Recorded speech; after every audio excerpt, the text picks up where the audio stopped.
آیا من از ساعتهای طولانی خوشم میاد؟ نه. آیا از اینکه شبا ساعت 3 بازی رو تماشا کنم خوشم میاد؟ نه. اما باید آماده باشم، چون به نتیجه اعتیاد دارم.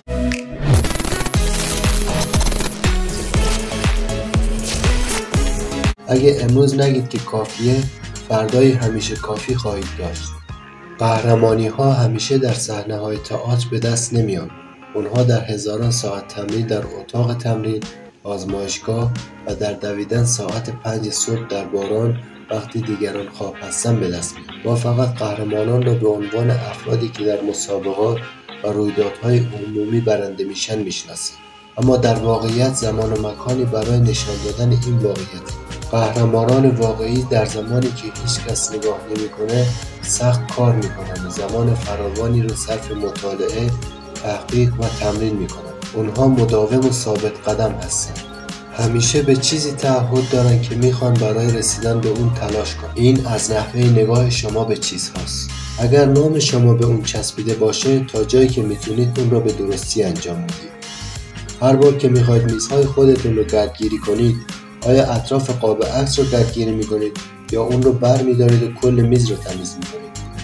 کار رو درست انجام بدید یا اصلا انجام ندید. این همون کسیه که روزی دستش رو روی سکو بلند میکنه.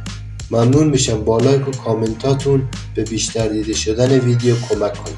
در کوچکترین امور زندگی نحوه برخورد شما با خودتون ساختار و شخصیت شما رو شکل میده و این فرایند از همین الان شروع میشه، حتی وقتی هیچ کس به شما نگاه نمیکنه.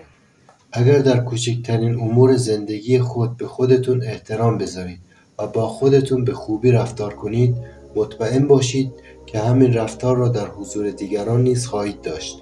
برنامه‌ریزی کردن آسانه، اما اجرای اون سخته. بسیاری از مردم اجرای برنامه‌هاشون رو به تعویق میدن. اگه شما برنامه‌ای رو تدوین کردین، باید اون رو به عمل در بیارید. و در صورتی که صبحا خسته و یا ترسیده هستید، باید باز هم برای اجرای برنامه‌تون بلند شید. اگر اجرای برنامه رو به تعویق بندازید، نه تنها به خودتون ظلم میکنید، بلکه به خانواده‌تون، کارمنداتون و تیمتون هم ظلم میکنید. در واقع شما قسمتی از یک چیز بزرگ هستید. زمانی که به کسی نگاه میکنید و میگید که این زن یا اون مرد چیزی داره که من ندارم، اون فرد با اون چیز از خواب بیدار نشده. اونها اون را از حضور هر روزه و اجرا کردنشون به دست آوردن و به خصوص وقتی تمایلی به انجام اونها نداشتن. فکر میکنید که این اتفاق فقط رخ میده؟ فکر میکنید که من حاضر میشم و وقتم رو صرف میکنم و بعد پولدار میشم؟ نه، اینجور نیست.